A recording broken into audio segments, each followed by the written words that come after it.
Olá, seja bem-vindo e bem-vinda ao nosso Meucast. Eu sou Gabriela Veras, apresentadora do podcast do Nosso Meio. Estamos aqui hoje com o Marcelo Gomes, presidente do Meu Mensagem. A gente vai bater um papo aí, conhecer um pouco da trajetória dele e da próxima edição do Prêmio Caboré. Marcelo, é um prazer ter você aqui no nosso Meucast. Espero que você goste aí da experiência. Nós já sabemos o seu cargo, né, que atua como presidente do Meu Mensagem. Eu queria que você fizesse agora uma descrição mais pessoal de quem é o Marcelo fora o Meu Mensagem. Tudo bom, Gabriela? Obrigado pelo convite, é um prazer estar aqui, poder compartilhar um pouco do que é o Caboré.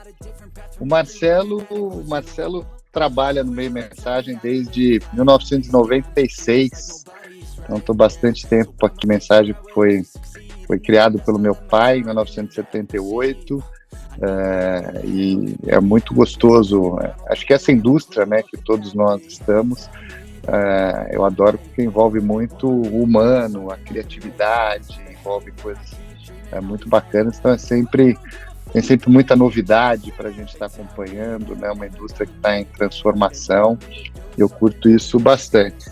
Marcelo também é um cara de família, entendeu? Casado com a Daniela, pai já do Rodrigo e da Carolina, que já são maiores de idade agora. A Carolina acabou de fazer 18, o Rodrigo 22. Gosto de viajar bastante, sou mais de experiências do que de bens materiais, assim. Eu gosto bastante de viver a vida. É isso aí. Muito bom, Marcelo. Eu vi, inclusive, essa entrevista para o Fábio Madi, adorei a entrevista de vocês. E você conta um pouco disso, da sua entrada no Meu Mensagem. Você, inclusive, fala que, a princípio, nem queria começar a trabalhar com isso, eu queria ter outras experiências. E você viu essa virada de chave aí da chegada da internet. Aí você veio com esse desafio de implementar isso dentro do Meu Mensagem. Eu queria que você contasse um pouco desse início e desse desafio de trazer o Meu Mensagem para o digital. Foi isso mesmo. Eu tinha ido fazer um MBA nos Estados Unidos em 94, né? O Brasil, cheguei lá em agosto, o Brasil tinha acabado de ser campeão do mundo nos Estados Unidos, cheguei todo lá. E aí me deram um e-mail. Eu falei, mas o que é isso? Ele falou, você tem que olhar isso todo dia, porque a comunicação da universidade com os alunos é através do e-mail. Eu falei, tá bom. E aí comecei a entrar no e-mail. E aí, morando longe, né, comecei a navegar mais na internet, acompanhei o surgimento do UOL naquela época, e do Brasil Online, que era da Abril. Depois os dois se juntaram, o UOL e o BOL, virou uma coisa só, mas para mim foi ótimo, porque eu comecei a acompanhar também as notícias do que acontecia no Brasil. Meu pai de vez em quando me mandava a revista Veja, mas demorava 2 semanas para chegar lá, eu estava sempre super atrasado com o que acontecia aqui. Então talvez seja difícil para essa geração hoje super conectada, que acompanha tudo no mundo, imaginar o que era nem há tanto tempo atrás, né? A gente está falando do finzinho do século passado ali, 25, 30 anos atrás. Mas era bem diferente esse mundo de conexão, né? Telefone era uma vez por semana, caríssimo, assim, naquele horário da madrugada, para pagar mais barato, para poder falar com a família. E aí eu vi o impacto que a internet poderia ter nos negócios, e eu tinha trabalhado já em mídia, né? Eu tinha estagiado na Editora Abril, depois trabalhado na MTV e na TVA. E depois o meu summer job durante o MBA foi em agência, porque depois eu queria ir para o cliente. Eu já conhecia os dois lados, aí vou trabalhar no cliente levando toda essa experiência. Cheguei a fazer entrevista com a Ford, com a Johnson, fiz umas 3 entrevistas. Mas aí fui conversar com... Na verdade, os sócios do meu pai falaram, putz, o Marcelo voltou, será que a gente não vai nem conversar com ele, ver se ele não tem interesse em vir para cá e tal? E eu conversei com eles, eu falei, tem um negócio que está vindo aí, que é a internet. Isso era 96, comecinho, maio de 96, foi quando eu voltei para o Brasil. Eu falei, tem um negócio que está vindo, a internet, esse negócio é revolucionário, vai ser, taraná. Se vocês estiverem dispostos a investir em internet para o Meio Mensagem, entrar no mundo digital, esse é um projeto que eu gostaria de estar à frente. E aí eles entenderam, falaram, não, vamos entrar nessa. E aí eu entrei em junho de 96, já trabalhando para fazer o primeiro site do Meio Mensagem, que entrou no ar em 97. E aí veio toda essa transformação, mas também não foi fácil, porque no começo nem os meus jornalistas gostavam do nosso site, porque eles achavam que furava a edição semanal. Eles falaram, não vou publicar notícia aqui, depois o que o pessoal vai ler quando chegar a edição semanal em casa? Então, aí começou todo um trabalho, até interno também, né? A gente teve alguns concorrentes na época que acabaram ajudando a gente, porque como eles furavam a gente, aí os meus jornalistas falaram, não, então a gente tem que publicar, porque se é para alguém furar a gente, então que seja a gente mesmo, né? E aí conseguimos, acho que durante esse período todo, começou com o site lá atrás, né, que tinha até uma outra marca, era MM Online, e-mail e mensagem, e aos poucos a gente viu que, na verdade, o meio e mensagem deveria se transformar numa plataforma.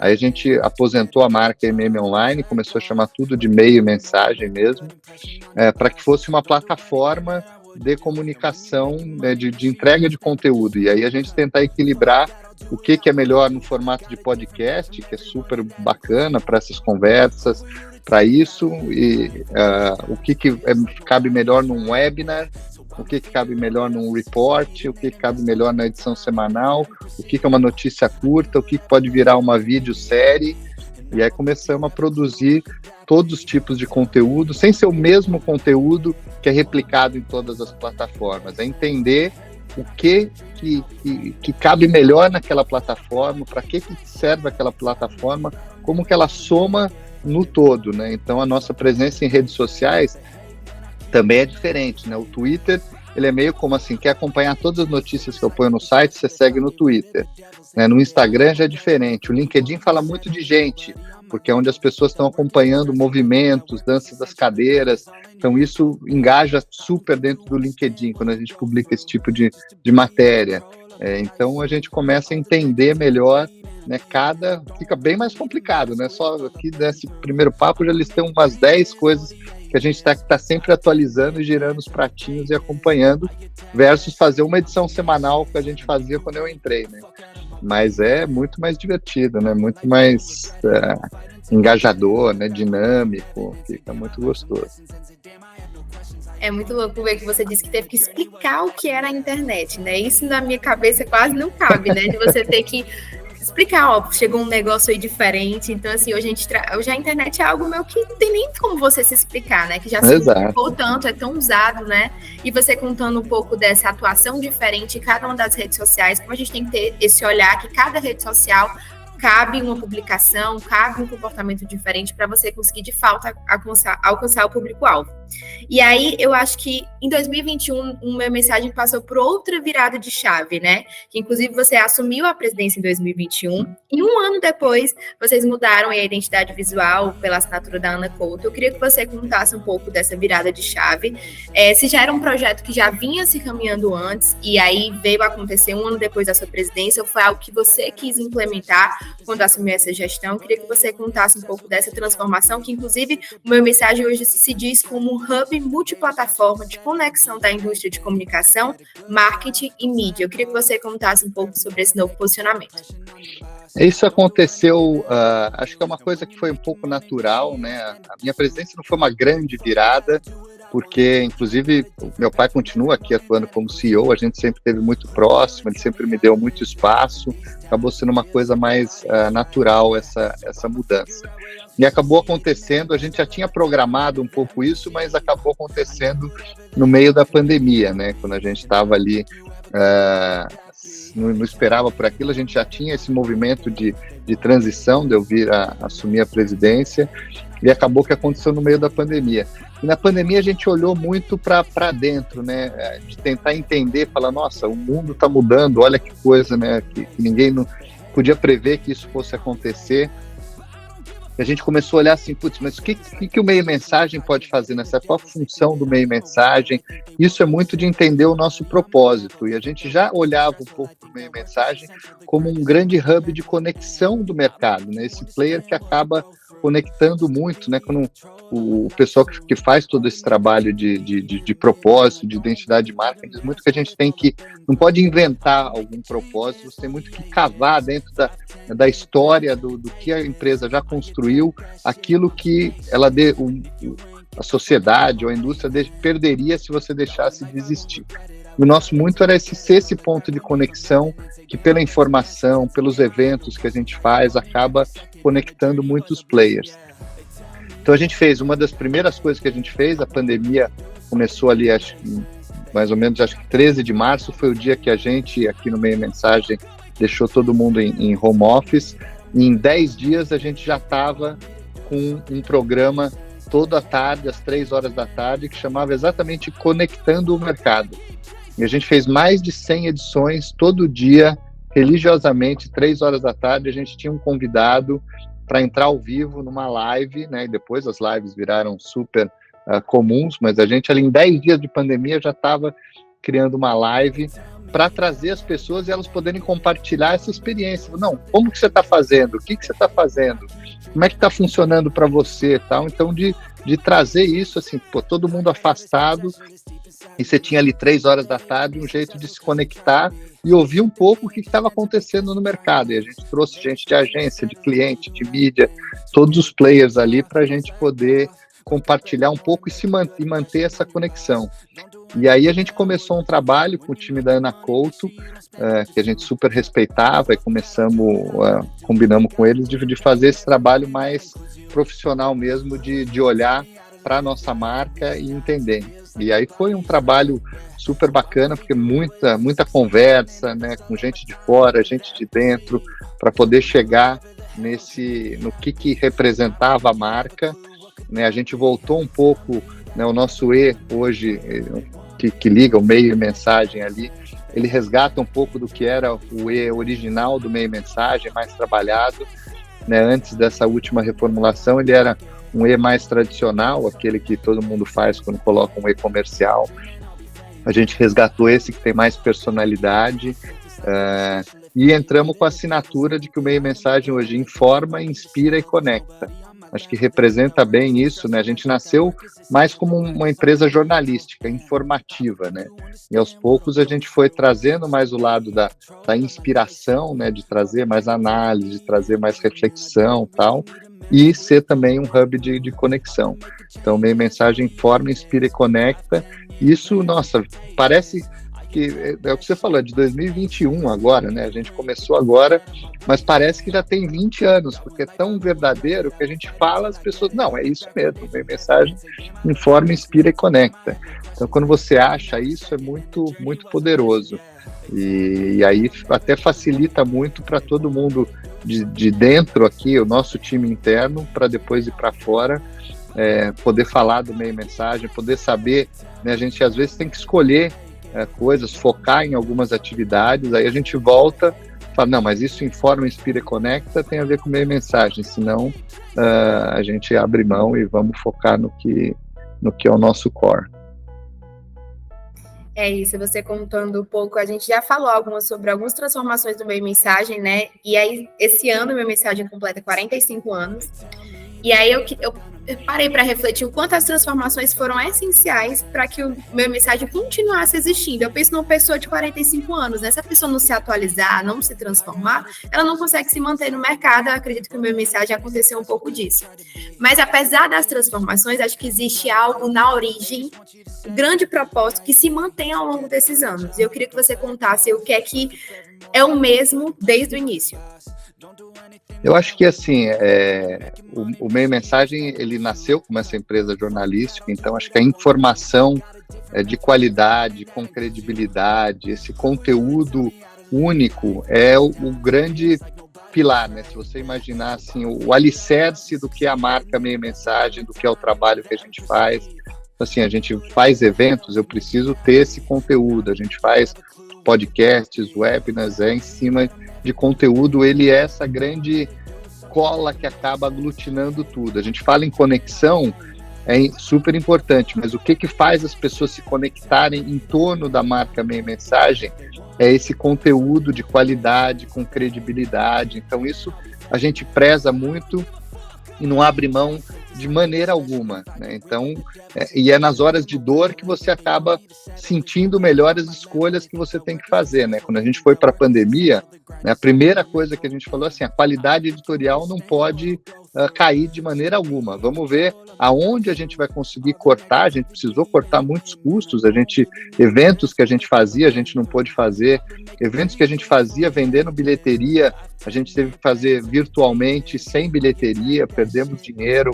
A gente ficou 10 semanas, acho que sem um único anúncio na edição semanal. né, porque ou as empresas sentaram em cima do caixa, falando, não posso gastar agora, não sei como é que vai ser. Outras que estavam faturando falavam, não, eu não sei nem o que falar nesse momento, porque, nossa, o mundo está de cabeça para baixo, a mensagem que eu ia falar não serve mais, não tem mais conexão nesse momento. Então a gente teve um ano muito difícil, e nessa hora de escolha que você fala, não, o que eu não posso abrir mão é esse conteúdo de qualidade, credibilidade, essa independência editorial que a gente sempre prezou muito, né? Aqui todo mundo que lida com meia mensagem sabe que o lado jornalístico e o lado comercial são coisas completamente independentes. Você pode ser um excelente cliente para a gente, investir muito, e eventualmente, se o nosso jornalista não entende que a sua história, né, não tem um gancho editorial forte, você não vai ter destaque editorial, e vice-versa. Pode ser alguém que invista zero comercialmente com a gente, mas, né, tem uma história, um gancho editorial importante, e vai ter destaque editorial. Então, acho que esse é o nosso core ali, tá muito em cima do conteúdo. A partir daqui, a gente começa a fazer toda essa parte de eventos, de tentar monetizar isso para que isso possa financiar um investimento no conteúdo, mas o alicerce de toda a marca é o conteúdo editorial. Mudaram-se as plataformas, né? Mas o conteúdo segue como primordial, né? É isso, muda a forma como você entrega, você falou bem, mas o conteúdo está ali, né? As gerações vão mudando, os hábitos vão mudando, novas plataformas vão surgindo, mas o core está ali. Acho que como atividade de marketing e comunicação também, né? O core dessa atividade, que é você criar valor para uma marca, essa marca representar alguma coisa, engajar com o público, há 40 anos atrás e hoje é a mesma coisa, né? Muda a forma como você vai fazer isso. Antigamente era um lindo comercial na televisão aberta, né, de massa para todo mundo. Hoje é uma comunicação mais dirigida, individualizada, né? Então o jeito de você chegar nesse objetivo muda, mas o core, né, é mais difícil de mudar, é uma mudança muito mais lenta, né, que às vezes demora mais de uma geração para acontecer. Agora, mudando um pouquinho de assunto, né, vamos falar sobre o Prêmio Caboré, que é considerado o Oscar brasileiro da indústria da comunicação. Queria que você contasse aí como é que o prêmio consegue contemplar, de fato, a comunicação do Brasil como um todo. Nós sabemos que o nosso país tem é como se fosse um continente de tanta diversidade, e a criatividade é cada vez mais ampla. Eu queria saber como vocês conseguem, de fato, contemplar o Brasil como um todo e as novidades aí dessa nova edição. Muito bom. Bom, o Caboré ele também, a primeira edição foi de 1980, então ele já está na 44ª edição do Caboré. Mesmo na pandemia a gente realizou, foi um daqueles eventos que a gente fez sem bilheteria, né? Começamos, até a partir da pandemia a gente começou a transmitir, então quem quiser acompanhar no dia 4 de dezembro a gente vai ter a transmissão ao vivo do Caboré a partir das 10h30 da noite. Então isso é um resquício que ficou da pandemia, bacana da gente, as pessoas poderem, de todo o Brasil, poderem acompanhar essa cerimônia do Caboré. O Caboré é uma premiação que a gente tenta manter ela, né, não aumentar muitas novas categorias. Então quando você pensa, a gente falou um pouco de reinvenção, né, de quem tem mais de 40 anos, o Caboré está na 44ª, ele precisou ir se reinventando, mas a gente sempre evitou, primeiro, cair em modinhas de abrir novas categorias, né, porque veio isso, está acontecendo aquilo, vamos fazer agora o troféu Caboré de inteligência artificial, o troféu Caboré disso, daquilo. Então a gente olha muito, porque a gente acha que quanto mais categorias a gente abre numa premiação, menos valiosa fica o troféu que cada um ganha. Então o Caboré começou com 12 categorias, hoje tem 14, né? Então a gente não aumentou muito, a gente, veio a internet, a gente não criou o profissional de criação e o profissional de criação online. É profissão de criação, entendeu? Se o o trabalho de criação online passa a ser mais relevante, isso vai ser refletido dentro da categoria profissional de criação, mas não precisa ter duas categorias, o profissional de criação continua sendo um só.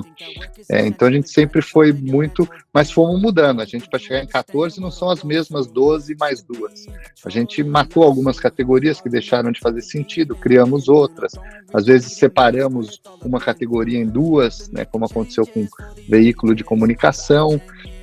Então foi uma forma da gente tentar manter o prêmio contemporâneo, entendendo as mudanças que o mercado ia fazendo, mas sem diluir muito aquele equity que o prêmio tem para dividir a cada ano. Então a gente divide só entre 14, não entre 50, né? Fica mais valioso, tanto que a assinatura do Caboré é na cabeça de muitos, na estante de poucos, né? Ele é um prêmio, né, muito desejado, está na cabeça de muitos, mas na estante de poucos. Ele é realmente difícil de ser conquistado, né?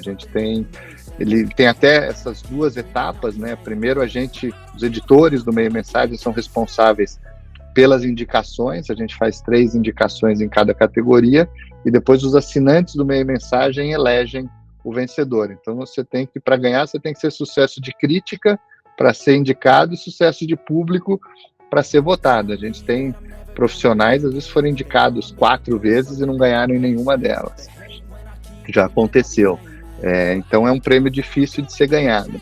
Ele acaba sendo um pouco mais um prêmio nacional, até porque a gente não tem muito como a gente desculpa, não quebra ele em várias premiações menores, ele não tem uma visão muito regional de olhar. Então ele pode ter, a gente já premiou empresas fora do eixo Rio-São Paulo, mas é onde acaba, né, convergindo muitos dos profissionais de destaque. A gente já premiou muitos profissionais que não são paulistas e cariocas, mas eles acabam muitos vindo para São Paulo e para o Rio, cada vez mais agora, mais para São Paulo. Infelizmente a indústria acaba se concentrando muito aqui, acaba atraindo talentos, então ele acaba premiando, refletindo um pouco essa concentração da indústria aqui.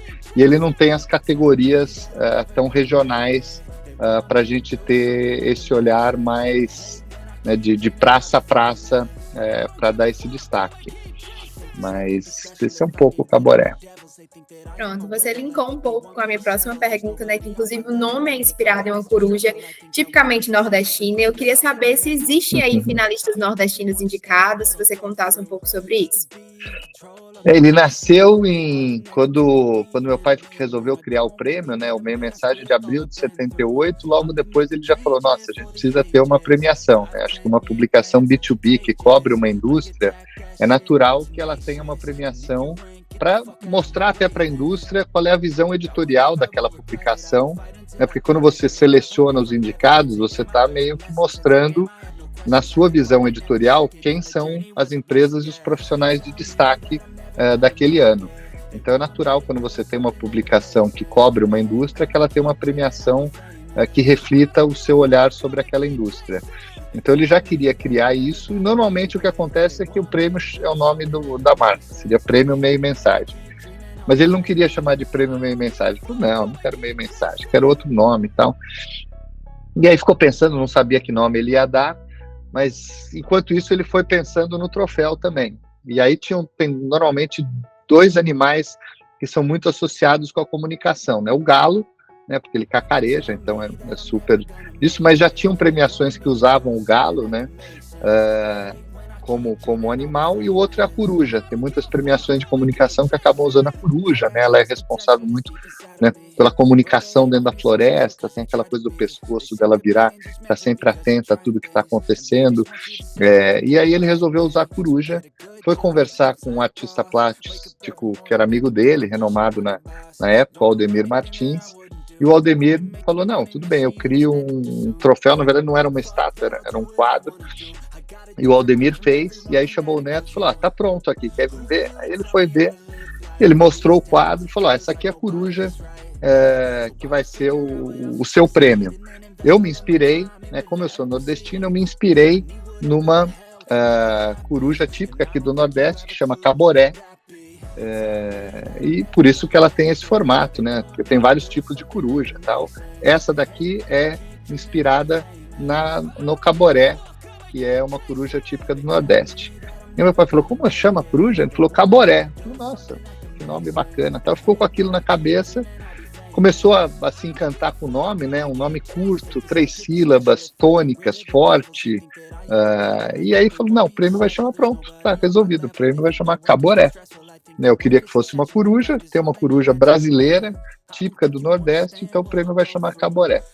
E aí quando ele entregou o primeiro prêmio Caboré em 1980, a gente tinha uma categoria que não tem mais, que era profissional de pesquisa, e a vencedora na época foi a Hilda Wickerhauser.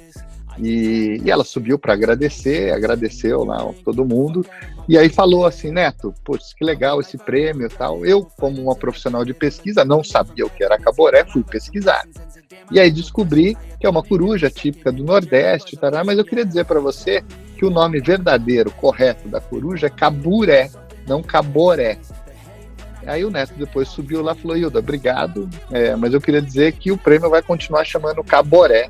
Se a coruja quiser mudar de nome, ela pode mudar, mas o prêmio vai continuar sendo caboré, porque aí explicou a história do Aldemir Martins. O Aldemir falou que era caboré, agora já é caboré, não vai mais mudar. E aí ficou caboré. Então ele tem um pouco esse laço aí da premiação de trazer essa coruja típica nordestina. Muito bom. E a entrevista, você inclusive disse que a escolha dos nomes indicados ao prêmio, você disse que vocês buscam olhar pela jornada, reconhecendo que nem todo mundo largou da mesma posição. Queria saber como é que essas revisões do nome têm o intuito de tornar aí o prêmio cada vez mais democrático, né? E eu queria que você contasse um pouco de como funciona essa editoria, essa indicação. Então, a indicação a gente tenta, né, sempre um desafio, acho um desafio extremamente importante. Cada vez que sai a lista é um frio na barriga, né, ainda mais atualmente, né, com todas as redes sociais, porque a gente lança a lista e já entra na escuta das redes sociais para tentar entender como é que foi recebida a lista. Porque é o que acaba dando muita credibilidade para um prêmio, né? Se a gente começa a indicar profissionais ou empresas que o mercado entende não serem merecedores, quem vai perder credibilidade é o caboré, né? Então a gente sempre tenta ser o mais correto possível, porque é o que vai dando credibilidade para o prêmio, as pessoas entenderem que quem ganha realmente é merecedor daquele prêmio, né? Que não tem nada além de mérito na definição dos indicados. O que a gente faz para tentar entender tudo isso? Assim, primeiro a gente tem todo um trabalho jornalístico, né, durante um ano inteiro. Então, nossos jornalistas estão acompanhando, né, basicamente todo o mercado, estão em contato, né, com os profissionais, com as empresas, acompanhando as principais histórias do ano, conversando com os profissionais por trás dessas histórias. Então a gente tem uma bagagem editorial bastante grande para poder ir identificando quem são os profissionais realmente merecedores do caboré, da indicação, né? Porque a gente não entrega, o caboré não é uma escolha nossa, a gente escolhe a gaiola, né, que é a representação da indicação. O prêmio, quem escolhe são os assinantes. Mas a gaiola é super valorizada, né, como a representação da indicação editorial do Meio Mensagem. Então a gente escolhe os 3. Agora, para não ficar só dependendo disso, que às vezes a gente pode, né, ser míope em alguma área, a gente também tem um círculo hoje, que a gente chama de círculo liderança, a partir das assinaturas corporativas do Meio Mensagem. As empresas indicam, dentro do total de assinantes que elas têm, né, uma parte elas marcam como esses aqui são os líderes dentro da nossa empresa. Então a gente fala com esse círculo de líderes para que eles também possam, a gente abre uma plataforma em que eles também podem sugerir nomes em cada uma das 14 categorias de que eles entendem que são merecedores, né? A gente vai nesses líderes porque são profissionais que, pela posição que ocupam, acabam tendo uma visão mais ampla do negócio, né? Não só do seu business, né, mas da indústria como um todo. Senão acaba vindo muito indicações só dentro da própria empresa, né? Então a gente espera que esses líderes, né, pela atuação que tem, possam também indicar profissionais do mercado, não só do seu próprio negócio. E aí a gente recebe essas indicações, a gente acaba tabulando, olhando muito quem fez as indicações. Então, essa aqui tem 28 indicações, mas quem foram as pessoas, que às vezes também tem, mas aqui não, mas são 5 da mesma empresa que estão indicando. Você fala, bom, então é uma visão legal, bacana, é válido, né, mas é uma visão só, né, talvez por algum trabalho que foi feito junto com essa empresa, que fez com que isso fosse refletido aqui. Então a gente vai olhando um pouco isso, começa a misturar um pouco e olhar aonde que tem match entre as visões do mercado e visão do nosso time editorial, né, aonde que não tem, a gente olha, os editores, os nossos jornalistas entendem que esse grupo aqui merece ser indicado, mas não tem muito eco do lado das indicações que a gente recebeu. A gente revisa, fala, será que merece mesmo? Por que não tem esse eco? Às vezes é porque realmente é uma coisa menor, mais escondida, mas que a gente realmente entende que é merecedor. E aí isso pode ser mantido. E tem o oposto, às vezes nomes que são lembrados pelo mercado que os nossos jornalistas não estavam olhando. Aí a gente vai olhar e falar, não, isso aqui é espuma, o mercado acha que é, mas a gente acha que é espuma, não vamos indicar. Ou não, putz, realmente isso daqui passou despercebido pela gente. A gente começa a mergulhar e fala, é realmente um trabalho incrível, que merece ter um reconhecimento de uma indicação, e a gente acaba indicando. E aí começa essa montagem dos 42 nomes, né? Às vezes tem um mesmo trabalho que acaba sendo indicado várias vezes, né? Porque, sei lá, um filme, você vai indicar o ator, a atriz, o profissional de fotografia, tarará, o filme é incrível, né? Às vezes acontece no Caboré, é um trabalho incrível de uma agência que você vai ter o cara de criação, de planejamento, de atendimento, né, o dirigente, todo mundo indicado no Caboré. Aí a gente tenta evitar um pouco, tentar escolher um pouco qual é o maior destaque, porque na verdade a gente está fazendo uma indicação, depois isso vai para uma votação aberta, e a gente já viu que às vezes isso acaba dividindo votos, e aí nenhum ganha, né? Porque eu falo, eu vou votar aqui, mas eu já votei nessa agência aqui, agora eu vou votar no outro, e aí nenhum deles ganha. Então já aconteceu, se você for olhar lá, a gente várias vezes já indicou 2 profissionais de uma mesma agência, né? Normalmente é de agência, porque a agência tem mais categorias ali, que isso dava para acontecer, mas é porque realmente não dava para deixar nenhum dos 2 de fora. Fala, nossa, isso aqui realmente os 2 são muito merecedores e vamos indicar os 2. Então não é um impedimento, mas no geral a gente tenta entender que o mérito de um trabalho merece uma indicação e tentar contemplar o máximo possível isso daí. Você falou um pouco desse olhar, um pouco da diversidade, de jornada, é realmente uma visão que a gente tem tido também disso, de não olhar só a linha de chegada, onde cada um está, mas também olhar, né, de onde cada um saiu e a jornada para se chegar até lá.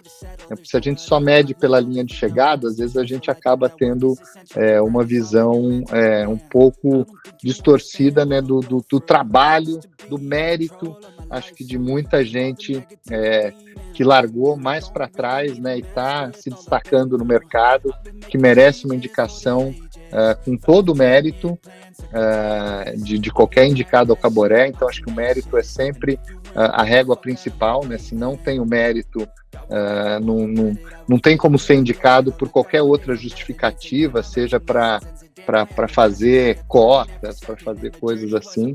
Então isso a gente evita, mas a gente se dá o trabalho e o esforço extra de olhar um pouco essa jornada e tentar encontrar empresas e pessoas que tenham esse mérito para receber uma indicação do Caboré, vindo de minorias que ainda não são tão representadas na nossa indústria.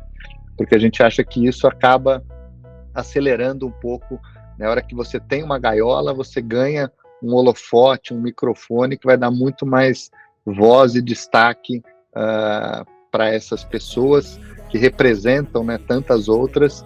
Isso pode acelerar um processo de maior diversidade na nossa indústria, que a gente acha super importante, né, ainda mais uma indústria criativa e humana como a nossa, que precisa, né, acho que muito da criatividade vem né, de repertórios diferentes, de backgrounds diferentes, né, sejam eles aí de gênero, de raça, geográficos, né? Acho que quando a gente traz, né, essa riqueza toda do Brasil, acho que não é à toa que o Brasil é um dos países mais criativos e mais premiados no mundo, é pela riqueza cultural que a gente tem dessa miscigenação tão grande do nosso povo, e acho que isso tem que estar representado na indústria para que ela seja cada vez mais rica e premiada e possa agregar cada vez mais valor às marcas. Muito bom. Acho que além dos nomes, né, a cada edição, as categorias são revisadas, né? Você, inclusive, falou sobre isso em entrevista, que muitas vezes tem que ter esse cuidado para não ser só uma tendência e já criar uma categoria no prêmio. Eu queria que você contasse um pouco sobre isso, como é que vocês decidem, de fato, que vai se criar uma nova categoria, até porque está havendo um movimento novo do mercado e que realmente é necessário ter essa nova categoria. Uhum. A gente tenta, aquilo que eu falei, né? A gente tenta evitar criar novas categorias para não diluir muito esse equity do prêmio que acaba sendo dividido entre os vencedores e entre os indicados, mas a gente também tem que manter o prêmio contemporâneo, né? Eu não posso ficar amarrado ao passado, né? Essa história de sucesso do Caboré ser uma âncora que vai ficar me segurando lá no passado, né? Então a gente tem que trazer o prêmio para que ele seja atual, seja contemporâneo e represente a indústria hoje, né? Não a indústria do passado. Então a gente tem às vezes mudança de nomenclatura, né? Então recentemente a gente fez atualização no profissional de atendimento, hoje atendimento e negócios, né? O profissional de planejamento hoje é profissional de estratégia. Então, às vezes tem mudanças de nomenclaturas, assim, a agência de comunicação era de propaganda, depois virou de comunicação, né? Nessa visão mais ampla de quem pode ser indicado dentro dessa categoria.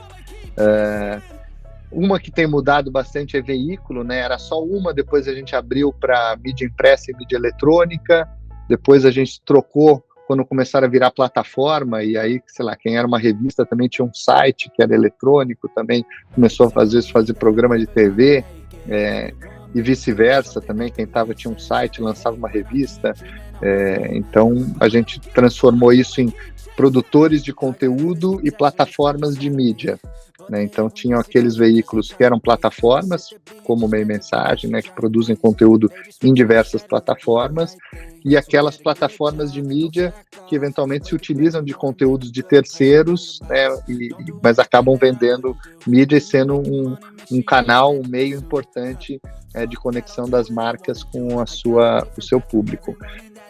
Esse ano a gente mudou um pouquinho só, né, tirou ali veículo de comunicação, que era plataforma de veículo de comunicação, produtor de conteúdo virou plataforma de conteúdo, né, e com isso a gente esse ano está indicando a Cazé TV, o Podpah e o Valor Econômico.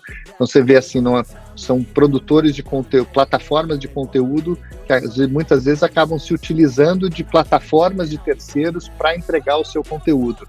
Então não precisa mais realmente ser um veículo de comunicação que é o dono, como era no passado, né, do meio de comunicação, né? Pode ser uma plataforma de conteúdo que se utiliza de uma plataforma de terceiros para distribuir conteúdo e cada vez mais também mensagens publicitárias de marcas junto com esse conteúdo. Então foi isso que a gente quis trazer nessa mudança para a plataforma de conteúdo e não ser só um veículo de comunicação.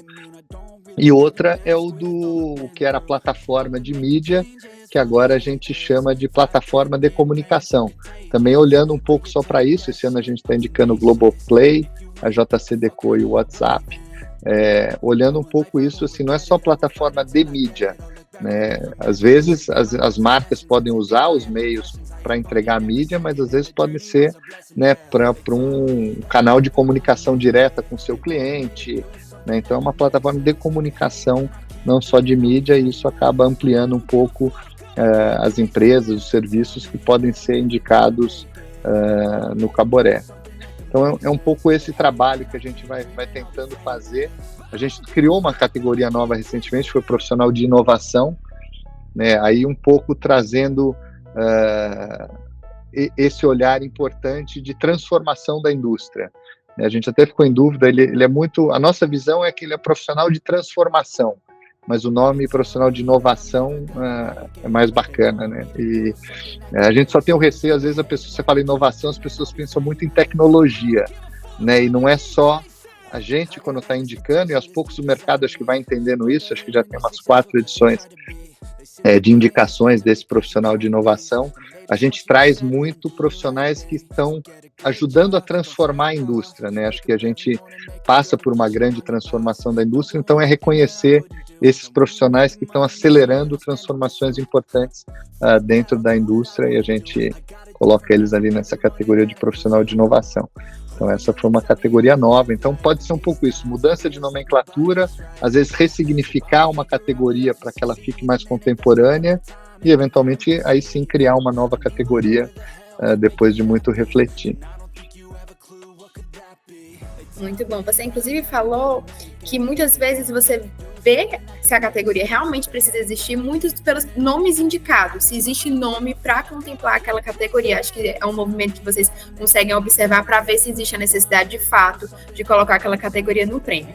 E a gente vem falando aí como o Brasil é diverso, né, tem essas dimensões continentais, e você até disse que muitas vezes pode ser que o prêmio fique ali concentrado num trecho Rio-São Paulo, e acredito que um movimento como o nosso meio surge exatamente para isso, né, para mostrar o Nordeste aí, o poder do Nordeste no mercado da comunicação. Queria saber se você acompanha os movimentos do nosso meio, né, e o que é que você acha de trazer esse olhar para a criatividade do Nordeste.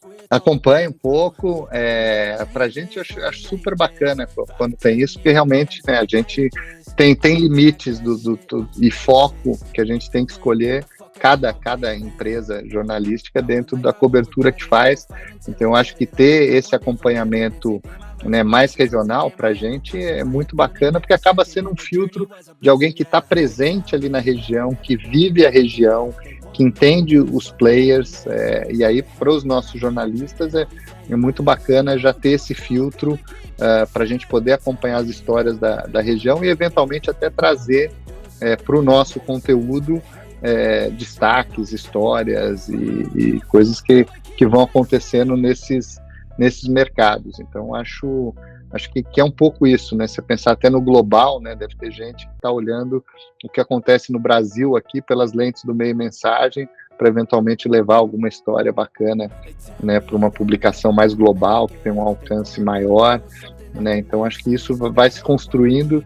Então essa presença, né, na ponta ali, sentindo o que está acontecendo, acho super importante, do que a gente aqui de longe se acaba tendo muito filtro, né, aquela coisa do telefone sem fio, que chega aqui às vezes nem sempre, às vezes é uma história de alguém que tem uma agenda, que tem um interesse, que quer falar, papapá, acaba chegando um pouco distorcido, versus você realmente ter um jornalista, e aí entra tudo aquilo que a gente falou, que foi a construção do meio mensagem em cima do conteúdo de qualidade, da credibilidade, da visão independente, jornalística de verdade, né? E aí isso vai se ganhando com o tempo, né?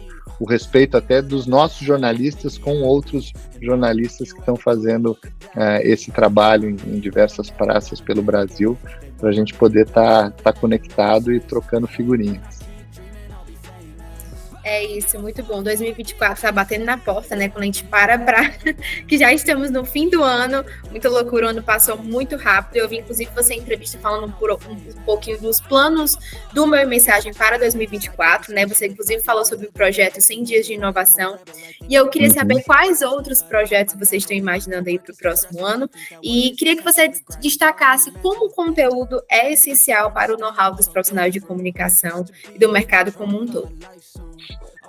A gente vai tentando entender um pouco e achar oportunidades, obviamente, de crescer, né, na empresa. Acho que a gente está sempre procurando crescer para criar oportunidades, né, também de crescimento profissional para todo mundo que está aqui no nosso time.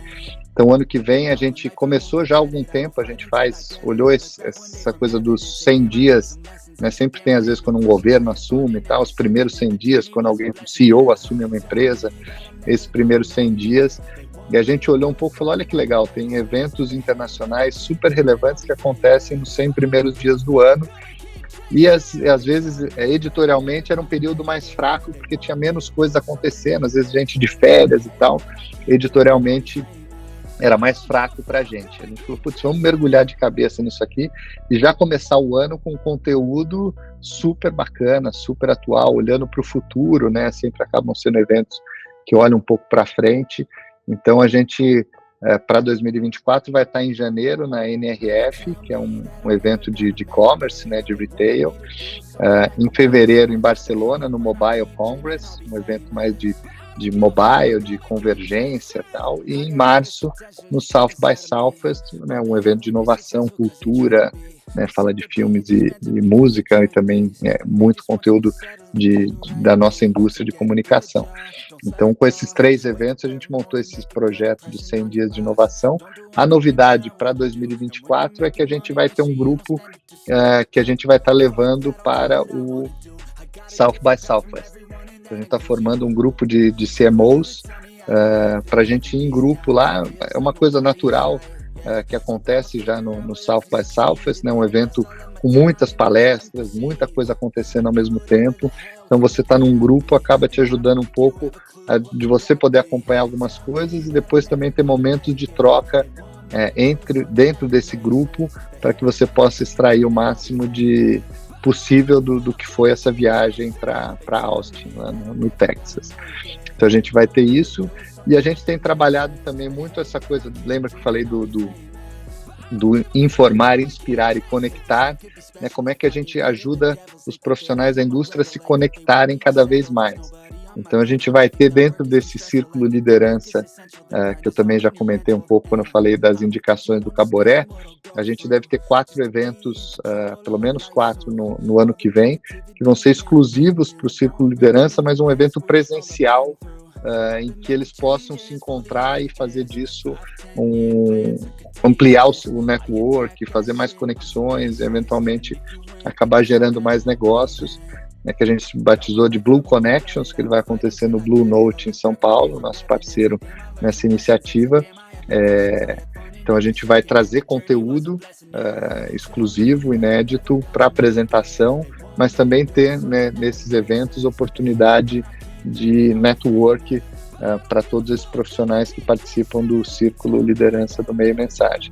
Então, um pouco olhando, né, sempre para o Informa, Inspira e Conecta, né, como é que a gente, né, uma viagem para Austin acaba sendo inspiração para esse grupo, ao mesmo tempo a gente está conectando esses profissionais, né, que vão passar alguns dias juntos, a gente vai ter eventos em São Paulo, pré e pós o evento, né, para conexão desses profissionais e para troca de conteúdo, então sempre em cima desse core, né, da marca Meio Mensagem, como é que a gente pode ir expandindo a empresa e os negócios.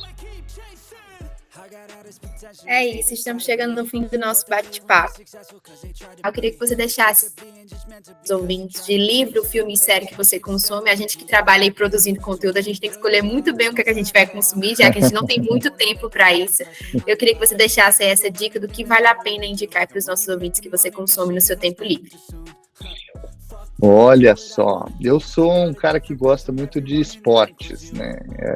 Acompanho bastante futebol, então sou São Paulino, esse ano campeão da Copa do Brasil, então estou sempre acompanhando esportes. Acompanho um pouco basquete universitário, o que eu conheço é NBA, mas eu gosto muito de basquete universitário americano, aprendi a gostar quando eu morei lá, então acompanho os Michigan State Spartans. De leitura eu acabo lendo um pouco livros mais do mercado mesmo. Agora estou aqui com um livro novo da Ana Couto, A Revolução do Branding, para dar uma olhada, então tem um pouco o trabalho, acho que a Ana Couto fez com a gente, que eu admiro bastante. Então agora esse é o livro que tá aqui comigo que eu estou lendo agora. Comprei a semana passada, já comecei a ler aqui. E de séries, putz, aí é mais difícil. Eu gosto de séries mais curtas, não sou fã daquela série de 17 temporadas e não sei das quantas, de tentar pegar alguma coisa mais curta. Que eu vi recentemente, eu vou assistir uma que já foi mais antiga, mas que eu não tinha assistido, do Menina que Joga Xadrez, aquela foi muito bacana. Esqueci o nome agora, sou ruim de nome. É o Gambito da Rainha, né? O Gambito, esse foi bem bacana. Então fica essa dica aí. Muito bom, Marcelo. Muito obrigada em participar do nosso Meucast. A gente fica muito feliz com a sua participação. É uma oportunidade ótima aí da gente trocar figurinha e ter você aqui no podcast do Nosso Meio. E eu que agradeço, Gabriela, pela sua oportunidade de estar aqui. Espero que o pessoal tenha curtido esse tempo aí e possa acompanhar o trabalho que a gente faz. Parabéns a vocês aí também pelo trabalho de vocês. Muito obrigada. E você que está aí nos ouvindo, não deixe de seguir o nosso Meucast em todas as plataformas de áudio. Siga também as nossas redes sociais, @o_nosso_meio. E você sabe, toda quinta-feira nos encontramos aqui, no seu, no meu, no nosso Meucast. Vamos aprender juntos? O meio é nosso. Fortaleça o nosso meio. So get a good job, don't slack off. Wake up every morning, make a good impression.